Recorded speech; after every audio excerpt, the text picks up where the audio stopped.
Hello everyone, welcome to the channel Mamta study Mandir. मेरा नाम है ममता। पिछली वीडियो में हमने क्लास 8 के साइंस के चैप्टर के बारे में पढ़ा था जिसका नाम है क्रॉप प्रोडक्शन एंड मैनेजमेंट। इस वीडियो में हम क्रॉप प्रोडक्शन एंड मैनेजमेंट के सेकंड पार्ट के बारे में पढ़ेंगे। फर्स्ट पार्ट हम ऑलरेडी पढ़ चुके हैं जिसके वीडियो का लिंक मैं आपको डिस्क्रिप्शन बॉक्स में दे दूँगी। तो इस वीडियो को देखने से पहले आप फर्स्ट पार्ट ज़रूर देख लीजिएगा, तभी आपको और अच्छे से समझ आ पाए। तो फर्स्ट वीडियो में हमने क्या पढ़ा था? फर्स्ट वीडियो में हमने पढ़ा था crop and there types and related climate conditions के बारे में पढ़ा था। इस वीडियो में हम crop basic agriculture practices for crop production के बारे में पढ़ेंगे। मतलब कौन कौन से प्रैक्टिसेस हैं जो एक एग्रीकल्चर के वक्त एक फार्मर यूज़ करता है। हम स्टार्ट करते हैं अपने टॉपिक से जिसका नाम है basic agriculture practices for crop production. इस टॉपिक में हम ये पढ़ेंगे कि प्रोडक्शन के टाइम में हमें कौन कौन सी एक्टिविटीज़ हम यूज़ करते हैं या फार्मर जो कौन कौन से एक्टिविटीज़ को यूज़ करके क्रॉप को प्रोड्यूस करता है उसके बारे में पढ़ेंगे हम। तो फर्स्ट टॉपिक हमारा क्या है? फर्स्ट पॉइंट हमारा ये है cultivation of crops involve several activities undertaken by farmer over a period of time. मतलब एक फार्मर क्रॉप को प्रोड्यूस करते वक्त कौन कौन सी एक्टिविटीज़ को फॉलो करता है उसके बारे में हम पढ़ने वाले हैं। तो दीज एक्टिविटीज़ और task are refer to as agriculture practices which are list below.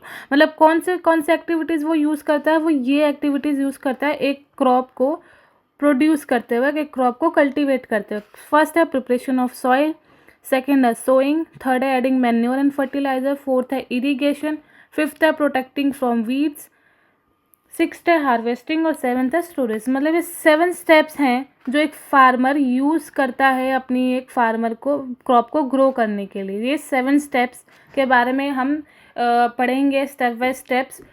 Video ज़्यादा लंबी नहीं करेंगे, हम शॉर्ट वीडियो में पढ़ेंगे ताकि हम ईजिली समझ पाएँ। ठीक है, तो आगे बढ़ते हैं अपने फर्स्ट टॉपिक के ऊपर जिसका नाम है प्रिपरेशन ऑफ सॉइल।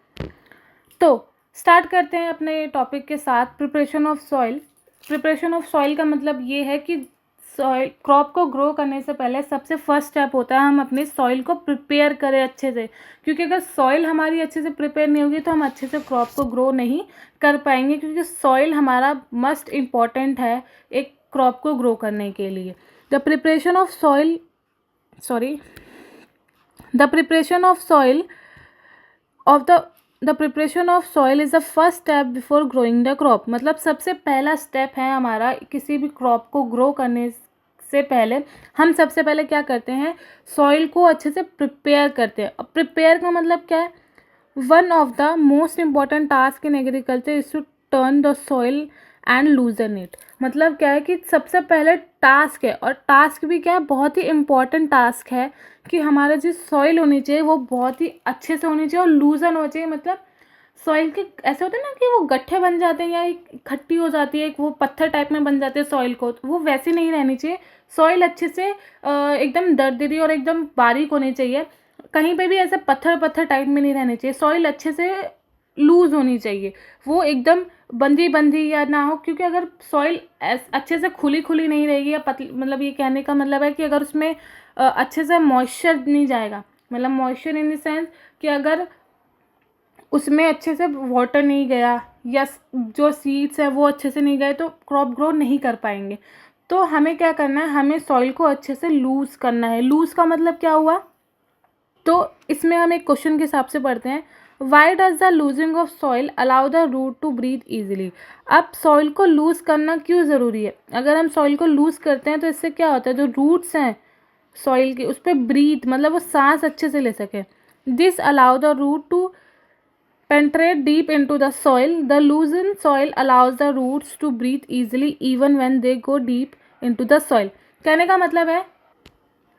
का मतलब ये है कि सॉइल को अगर हम अच्छे से लूज़ नहीं करेंगे तो अगर हम उसके अंदर सीड्स को डालते हैं तो वो ग्रो करेंगे, वो अच्छे से अगर उसको जगह नहीं मिलेगी, उसको हर तरफ ईंट या उसको सॉइल कैसे गट्ठे बने हुए मिलेंगे तो वो अच्छे से ब्रीथ नहीं कर पाएंगे। ब्रीथ इन द सेंस कि वो अच्छे से पानी को अपने अंदर नहीं ले पाएंगे और न्यूट्रिशंस को नहीं ले पाएंगे, तो इससे क्या होगा कि वो अच्छे से ग्रो नहीं करेंगे। तो अगर सॉइल अच्छे से लूज़ होगी तो उससे क्या होगा, अगर सीड्स जो हैं वो डीप में भी चली जाएगी तो वो तब भी अच्छे से ब्रीथ कर पाएंगे। सेकेंड क्या है कि सॉइल को ज़रूरी क्यों है? कि हम उसको लूज़ करें, हम वैसे भी तो कर सकते हैं। इसका क्या है कि the लूजन soil help in the growth of earthworms and microbe present in the soil. अगर हम सॉइल को लूज़ करते हैं तो वो जो सॉइल के अंदर अर्थवॉर्म होते हैं और जो माइक्रोब्स प्रेजेंट होते हैं सॉइल के अंदर वो काफ़ी हेल्प करते हैं। These organisms are friend of the farmer, मतलब जो अर्थवॉर्म्स होते हैं और जो छोटे छोटे माइक्रोब्स होते हैं ये फार्मर के फ्रेंड्स होते हैं। मतलब कि अगर ये हमारे सॉइल में प्रेजेंट है तो हमारी क्रॉप को ग्रो करने के लिए काफ़ी अच्छे न्यूट्रिशंस मिलते हैं, क्योंकि ये उसको अच्छे से ग्रो करने में हेल्प करते हैं। तो ये इसीलिए कहा गया है कि ये जो माइक्रोब्स और जो अर्थवॉर्म है ये फार्मर्स के क्या है, फ्रेंड है। Since they further turn and loosen the soil and add humus to it. इसीलिए हमें क्या करना चाहिए, सॉइल को अच्छे से लूज़ कर लेना है। अगर हम सॉइल को अच्छे से लूज़ कर लेंगे तो जो उसके अंदर अर्थवॉर्म्स है, अर्थवॉर्म्स बाहर निकलने लग जाएंगे, माइक्रोब्स भी बाहर निकल जाएंगे। तो ये जो अर्थवॉर्म है और जो माइक्रोब्स है ये सॉइल को क्या करते हैं, अच्छे से मॉइस्चर या अच्छे से ह्यूमस प्रोवाइड करते हैं, ताकि जो सॉइल के अंदर सीड्स आए वो उसको अच्छे से ग्रो करने में हेल्प कर पाए। ठीक है, कुछ पॉइंट्स पढ़ते हैं हम। दस turning and losing the soil is very important for cultivation crop. तो जो लूजिंग वाला प्रोसेस है सॉइल, सबसे पहला जो स्टेप्स हमने पढ़ा कि सॉइल को प्रिपेयर कर रहा था, तो उसमें जो लूजिंग ऑफ सॉइल है ये बहुत ही इंपॉर्टेंट है कल्टीवेशन के टाइम पे।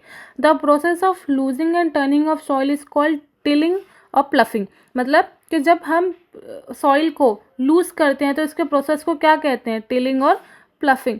This is done bye using अ प्लफ, मतलब एक तरह का टूल है ये, उसके थ्रू हम क्या करते हैं, इस प्रोसेस को करते हैं। ये किससे बना होता है, वुड और आयरन से बना होता है, मतलब कुछ वुड से भी यूज़ करते हैं और आयरन से भी यूज़ करते हैं। If the soil is very dry, अगर सॉइल जो है काफ़ी सूखी सूखी सी है, it may need watering before ploughing. मतलब अगर सॉइल जो है अगर सूखी है तो उसको क्या कहते हैं, उसको लूज़ करने से पहले उसके अंदर पानी दिया जाता है, उसको पानी दे करके फिर उसको प्लफ किया जाता है। द प्लफ फील्ड में have big clumps of soil called crumbs. मतलब जो फील्ड है, अब जैसे हमने बोला ना, वो हमने जो बोला गट्ठे, मतलब वो क्लम्प्स बन जाते हैं, वो एक गट्ठे गट्ठे से टाइप बन जाते हैं मिट्टी के इतने बड़े, उसको हम क्या कहते हैं, क्रम्प्स कहते हैं। It is necessary to break these, ये बहुत ज़रूरी है इनको तोड़ना। जैसे मैंने बताया ना, अगर ये ऐसे पत्थर की टाइप में मिट्टी के ऐसे पत्थर बन जाएंगे तो इनको बहुत ज़रूरी है तोड़ना, नहीं तो हमारे जो क्रॉप है वो अच्छे से ग्रो नहीं कर पाएगी। इसको किससे करा जाता है, levelling. The field is beneficial for sowing as well as irrigation. Levelling का मतलब है कि अब जैसे ये हमारी एक लैंड है, ठीक है, इसके ऊपर हमने मिट्टी क्या है, ऐसे उबड़ खाबड़ है, ऐसे ऐसे ऐसे उबड़ खाबड़ है, नहीं ऐसे नहीं होना चाहिए, एक लेवल होना चाहिए मिट्टी का, मतलब एक ऐसे लेवल होना चाहिए बिल्कुल। इससे ईजी क्या होता है, इससे हमारे को इरिगेशन के टाइम पे भी बहुत ही ईजी रहता है, जब हम पानी देते हैं जब अपने क्रॉप्स को, तो उसके टाइम पे भी काफ़ी ईजी रहता है। और जब हम इसमें बीज डालेंगे, सोइंग करेंगे, तब भी बहुत ही ईजी होता है। तो जो लेवलिंग है, levelling of soil is done by leveller. एक लेवलर का टूल आता है जिससे हम इसको पूरा लेवल पे ले आते हैं। मतलब ये अगर ऊबड़ खाबड़ है या ऐसे ऊंची नीचे या कहीं पे ज़्यादा कहीं पे कम, तो वो उसको एक लेवल पे ले आती है। हम कुछ एग्रीकल्चर के इम्प्लीमेंट्स पढ़ते हैं, जैसे कि द मेन पार्ट ऑफ प्लफ। जैसे हमने अभी पीछे पढ़ा ना प्लफ के बारे में, कि जो हम उसको सॉइल को लूज़ करने के लिए प्लफ का यूज़ करते हैं, तो वो कैसा दिखता है और किस चीज़ से बना होता है। The main part of प्लफ is log of would which is called प्लफ stuff. मतलब जो ये वाला पार्ट है, जो ये है ना, ये वाला पार्ट है, इसके बारे में बोला गया, इसको क्या बोला जाता है, प्लफ स्टफ। ये बहुत ही ये लॉन्ग होता है और ये किससे बना होता है, ये वुड से बना होता है। ठीक है, there is a handle at one end of the stuff. मतलब ये इसके एक हैंडल है, जो स्टफ है ना, जैसे ये रहा, इसको बोला गया, ये एक हैंडल है। ठीक है, the other end of attached to the beam which is placed on the bull's neck. और जो ये वाली चीज़ है, ये इसके पास भी एक हैंडल है। इसको कहाँ करा जाता है, इसको हमें बुल्फ के जो नेक है वहाँ पे, जैसे इसमें पिक्चर में भी दिखाया गया, इसको ऐसे प्लेस कर दिया जाता है। One pair of bull and a man can easily operate the प्लफ। मतलब वन पेयर का मतलब बोला कि दो बफेलो, मतलब दो बुल्स और एक मैन इसको ईजिली यूज़ कर सकता है, अच्छे से इसको यूज़ करके उसको अच्छे से सॉइल को लूज़ कर सकता है। जैसे हमें कि ये इमेज में दिखाया गया ना, इसको ठीक इसी तरह यूज़ किया जाता है। Before sowing the seed it is necessary to break soil clumps to get better yield. मतलब हमें बीज बोने से पहले ये बहुत ज़रूरी है कि हम जो सॉइल में क्लम्स बने हुए हैं इसको अच्छे से हम ब्रेक कर पाएँ। This is done with the help of various tools.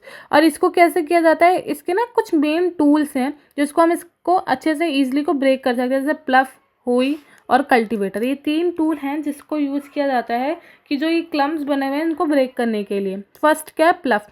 This is being use since ancient time for tilling the soil. ये काफ़ी पुराना मेथड है, मतलब काफ़ी ओल्ड मेथड है। पुराने के टाइम में लोग इसको यूज़ करते थे सॉइल को टिल करने के लिए। Adding fertiliser to the crop, removing the weed and turning the soil. Fertiliser add करते थे, वीड्स मतलब कुछ ख़राब जो घास फूस या ख़राब जब पौधे आ जाते थे उनको रिमूव करते थे और जो सॉइल को टर्न करते थे उसको ब्रेक करते थे। ये किससे बना होता था? This is made of would is drawn by pair of bull other animals. मतलब जैसे हमने पीछे इमेज में देखा ना कि 2 बुल्स के साथ उसको यूज़ करा जा रहा है, हम इसकी जगह हॉर्स या कैमल को भी यूज़ कर सकते हैं यूज़ करने के लिए। It contain a strong triangular iron strip called प्लफ share. मतलब जो एक ऐसे करके एक बना था ना यहाँ पे, जो एकदम ये प्लफ स्टफ था और यहाँ पे एक ये बना था, ये एक आयरन का बना होता है, क्योंकि ये तो वुड का नहीं होता, ये आयरन का बना होता है। The indigenous wooden plough is increasingly being replaced by iron plough nowadays. अब के टाइम में तो लोग वुड का यूज़ करते ही नहीं, अब तो हमारे टेक्नोलॉजी भी बढ़ गई है। तो जो वुडन प्लफ था ना उसको रिप्लेस करके किसने कर दिया? आयरन प्लफ ने। तो जिसको हमने क्या नाम दिया है? होई। It is a simple tool which is use for removing weeds and losing the soil. मतलब ये हमारा एक काम नहीं करता, ये टूल 2 काम करते हैं, वीड्स को भी रिमूव करने में और सॉइल को लूज करने में भी यूज़ करते हैं। It has a long road of would और आयरन। मतलब जो ये है ना, ये लॉन्ग एक रोड होती है। A strong broad and bent plate of iron is fixed with one of the end and the work is like a blade, it is pulled by a animals। मतलब इसको भी सेम उससे ही करा जाता है, बट ये किससे बना होता है? ये आयरन से बना होता है। इसको हम क्या करते हैं, इसको हम अपने फैलो या बुल के ऊपर कर देंगे प्लेस और ये हमारा ज़मीन के नीचे जाएगा और वो चलते चलते पूरी सॉइल को लूज कर देगा। थर्ड क्या पढ़ा था हमने? कल्टीवेटर। अब उसमें तो बुल का यूज़ होगा, बुल के यूज़ होने में उसमें भी मेहनत लगती है, तो उसको चेंज करके क्या कर दिया, अब वो ट्रैक्टर से होने लग गया। किससे होने लग गया? ट्रैक्टर से होने लग गया। तो जब ये ट्रैक्टर से होने लग गया तो इसका क्या नाम बन गया? Cultivator. The use of cultivator saves labour and time. और इससे क्या होता है? इससे लेबर और टाइम दोनों बचता है, क्योंकि उसमें हम पिछले अगर 2 मेथड्स में देखें, फर्स्ट था हमारे पास प्लफ और सेकंड था हमारे पास हुई। तो इन दोनों में हमारा टाइम भी जा रहा था, क्योंकि ये हमें पर्सन अपने भाई पूरी दिन की मेहनत लगाएगा, इसमें हमारा टाइम भी ज़्यादा लग रहा था, ठीक है, प्लस लेबर भी ज़्यादा लगेगी। इसमें लेबर क्या, इसमें क्या होगा, इसमें बुल्स का भी किराया लगेगा, फिर लेबर अपनी भी दिहाड़ी लेगा, ये दोनों चीज़ लेगा। बट जो ये कल्टीवेटर है, इसमें क्या होगा? ये ट्रैक्टर से होगा, ठीक है। इसमें एक लेबर चाहिए, ठीक है, लेबर के साथ साथ इसमें क्या है, ये सारा मशीन से होगा, मतलब एक ट्रैक्टर से होगा। तो इससे क्या होगा? इससे हमारा जो टाइम है वो काफ़ी सेव हो जाएगा और जिसको हम अपने दूसरे कामों में यूज़ कर लेंगे, ठीक है। अब जैसे फर्स्ट हमने क्या पढ़ा था? फर्स्ट हमने पढ़ा था प्रिपरेशन ऑफ सॉइल और सेकंड स्टेप हमारा क्या था? सोइंग। फर्स्ट स्टेप तो हमने पढ़ लिया प्रिपरेशन ऑफ सॉइल। अगर उसमें आपको कोई भी डाउट हो फर्स्ट स्टेप में प्रिपरेशन ऑफ सॉइल में, तो आप मुझे कमेंट कर दीजिएगा, मैं आपकी हर एक क्वेरी को सॉल्व कर दूंगी, ठीक है। तो हम अपने सेकंड टॉपिक की तरफ बढ़ते हैं जिसका नाम है सोइंग। सोइंग का मतलब क्या होता है? बीज बोना, बीज डालना, ठीक है। तो sowing is an important task. ये भी एक इम्पॉर्टेंट टास्क है, क्योंकि जब हम एक खेत में बीज नहीं डालेंगे तो वो क्रॉप कहाँ से ग्रो होगा। बिफोर सोइंग मतलब बीज बोने से पहले हमें कुछ चीज़ों का ध्यान देना पड़ता है, जैसे गुड क्वालिटी होनी चाहिए, क्लीन होनी चाहिए, हेल्दी सीड्स होनी चाहिए, of a good variety are selected. मतलब कहने का ये है कि जब हम बीज को बोएं तो उसको भी हमें बीज को भी देखना पड़ता है कि जो बीज है वो अच्छी क्वालिटी की होनी चाहिए, साफ़ सुथरी होनी चाहिए और वो बीज हेल्दी होने चाहिए। ऐसा ना हो कि वो काफ़ी पुरानी हो या उसमें फंगस या कीड़े लग गए जिससे वो बीज खराब हो गए, वो चीज़ें वो यूज़ नहीं करना है। Farmer prefer to use seeds which give high yield. मतलब फार्मर को सीड्स वही यूज़ करने चाहिए जिससे उनको जो क्रॉप है वो अच्छी ग्रो करे। अच्छे क्रॉप्स ही, अच्छी सीड्स ही उन्हें यूज़ करनी चाहिए। अब अच्छी सीड्स तो यूज़ करनी चाहिए, बट अगर हमें कैसे पता लगा सकते हैं हम कि कौन सी सीड्स है वो अच्छी है और कौन सी जो है वो बेकार है? तो इसका हम एक प्रोसेस है जानने का। Damage seeds become hollow and are 10 light ईयर, जो मतलब जो खराब होती हैं, एक तो वो खाली होती है, खोखली होती है, और एक वो हल्की होती है, इनका वेट काफ़ी कम होता है, इसीलिए क्या करते हैं वो पानी के ऊपर तैरने लगती है, फ्लोट करने लगती है। तो जैसे अगर हमें कोई चीज़ बीज पता लगाने के ठीक है या ख़राब है, तो मतलब एक कंटेनर ले लो, उसमें पानी डालो, ठीक है, उसके अंदर सारे बीज डाल दो। अगर जो बीज नीचे बैठ जाए और जो ऊपर पानी में तैरने लग जाए, मतलब ये वाली जो है ये क्या है, ये खराब है, ठीक है, और जो ये वाली सीड्स है वो क्या है, सही है। तो इससे हम ये पता लगा सकते हैं। तो this is a good method for separating good healthy seeds from damage seed. तो ये बहुत ही ईजी तरीका है, हम इससे अपनी सीड्स का पता लगा सकते हैं कि कौन से ख़राब है और कौन से सही है। अब ये जान लिया कि हमने कौन कौन सी सीड्स ख़राब है और कौन कौन सी नहीं। अब इसको करने से पहले ये जान लिया, अब हम ये जानेंगे कि सोइंग करते वक्त कौन कौन से इंपॉर्टेंट टास्क हैं या इंपॉर्टेंट टूल्स हैं, वो हमें देखने चाहिए। अब इसके लिए भी तो हम मेथड्स होते हैं ना, कि हमें हाथ से करना है, हाथ से बीज एक एक करके बोना है, या मशीन से करना है, या कैसे करना है। अब सोइंग के भी काफ़ी सारे मेथड्स हैं। सबसे पहले हम ट्रेडिशनल टूल पढ़ते हैं। ट्रेडिशनल टूल क्या हो गया हमारा, जो पुराने ज़माने में यूज़ किया जाता था। तो वो क्या मेथड था, the traditional tool use traditionally for sowing seed is shape like a funnel. Funnel की तरह होता था, मतलब जो ये देख रहे हैं, ये एक तरह का, ये ऐसे होता था, ठीक है, और ये यहाँ पे ऐसे बनाया और यहाँ पे ऐसे, ठीक है, और यहाँ पे एक फनल का यूज़ करके वो क्या करते थे, इसमें क्या करते थे, सारी सीड्स डालेंगे और ये सीड्स यहाँ से करके एक एक करके ये ऐसे ऐसे करके सारी जगह पहुँच जाएगा। The seeds are filled into a funnel, इसके अंदर सीड्स डालते थे, पास डाउन थ्रू 2 और 3 पाइप्स हैविंग शार्प एंड्स। यहाँ पे ये यहाँ आते थे और ये अंदर चले जाते थे। These end fits into the soil and place seeds there, मतलब ये जहाँ जहाँ डालते थे और वहाँ पे सीड्स प्लेस हो जाती थी। अब क्या है सीड ड्रिल। ट्रेडिशनल टूल के बारे में पढ़ लिया हमने। अब सेकंड उसका मेथड क्या है, सीड ड्रिल। सीड ड्रिल क्या हो गया, उसका एक और मॉडर्न मेथड हो गया एक तरह से, क्योंकि इसमें टेक्नोलॉजी बढ़ गई। अब के टाइम में क्या होता है, जो सोइंग करने के लिए क्या यूज़ करते हैं, सीड ड्रिल, किसकी मदद से, ट्रैक्टर की मदद से। This shows the seed uniformly eight equal distance and depth. मतलब कहने का क्या है, यूनिफॉर्मली का मतलब क्या हो गया कि अगर एक सीड हमने यहाँ डाली है तो दूसरी उसके बिल्कुल सेम डिस्टेंस पे डालेंगे, मतलब इसका डिस्टेंस और इसका डिस्टेंस सेम रहेगा, फिर उसी सेम डिस्टेंस पे हम ये डालेंगे। और जो पहला ट्रेडिशनल वाला मेथड था उसमें ज़रूरी नहीं था, उसमें एक सीड यहाँ, एक सीड यहाँ, तो एक यहाँ ऐसे डलती थी। तो इससे क्या एक हेल्प है और क्या है, ये एक तो इक्वल डिस्टेंस पे डलेगी, और जो डेप्थ है, मतलब जितने नीचे जाना है, जितने नीचे ये जाएगा उतने नीचे ये भी जाएगा, जितने सारे मतलब इक्वल डेप्थ, मतलब इक्वल डिस्टेंस पे रहेगी। It ensure the seeds get covered by the soil after sowing. और इससे क्या होता है, सॉइल सीड डालने के बाद इसके ऊपर क्या है, जो मिट्टी है उस अच्छे से उसके ऊपर एक लेयर बन जाती है मिट्टी की। This protect seeds from being eaten by birds. और इससे क्या होता है, अब जैसे अगर हमने ट्रेडिशनल मेथड यूज़ करा तो सीड्स क्या होते हैं, कई बार ऊपर ही रह जाती है, ऊपर रह जाएगी तो बर्ड्स उसको खा के चली जाएंगी। इसमें क्या होता है, ये एक तो इक्वल डिस्टेंस पर डलेगी और काफ़ी डेप्थ में डलेगी, तो इससे क्या होगा, और उसके ऊपर सॉइल के कवर पे हो जाएगा, तो इससे क्या होगी, बर्ड्स जो हैं वो उन सीड्स को खाएंगी नहीं, ठीक है। The sowing by using a seed drill save time और लेबर। इससे टाइम और लेबर दोनों बचेगा, क्योंकि इसमें हम जल्दी काम कर पाएंगे। अप्रोप्रिएट डिस्टेंस, जो कि हम पढ़ चुके हैं। The seeds is necessary to avoid overcrowding. Overcrowding का मतलब हो गया कि एक के ऊपर एक नहीं जाएगी, डिस्टेंस बराबर रहेगा। जैसे हमने ट्रेडिशन में क्या करा, हमने सीड डाली, कई बार क्या हुआ, उसी सेम फनल से या सेम उससे वो दोनों बार एक ही जगह पे चली गई, तो वो 2 बार सीड चली गई।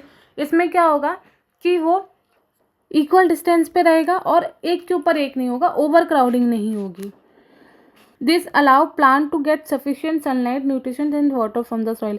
अगर ये अपनी अपनी जगह पे रहेंगे, एक के ऊपर एक नहीं रहेगा, तो सबको इक्वली सनलाइट मिलेगी, इक्वली न्यूट्रिशंस मिलेंगे और इक्वली वाटर भी मिलेगा। At time a few plants में have to remove prevent an overcrowding, ठीक है। और जब हम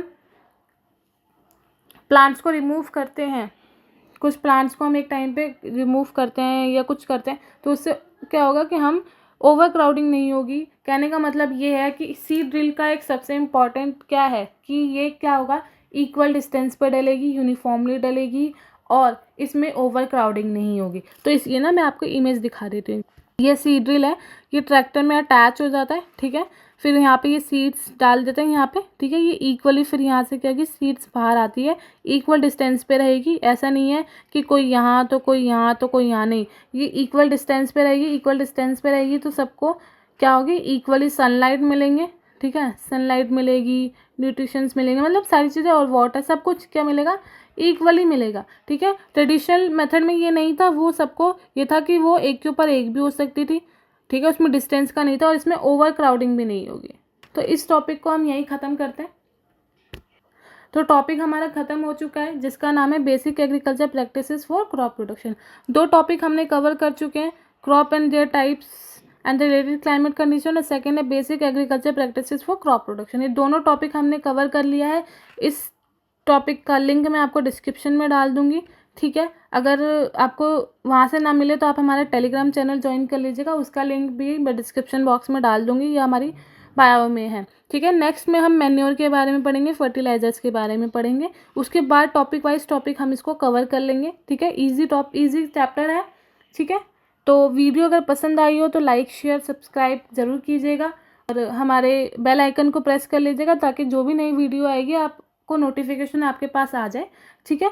तो थैंक यू सो मच, मिलते हैं नेक्स्ट वीडियो में, बाय।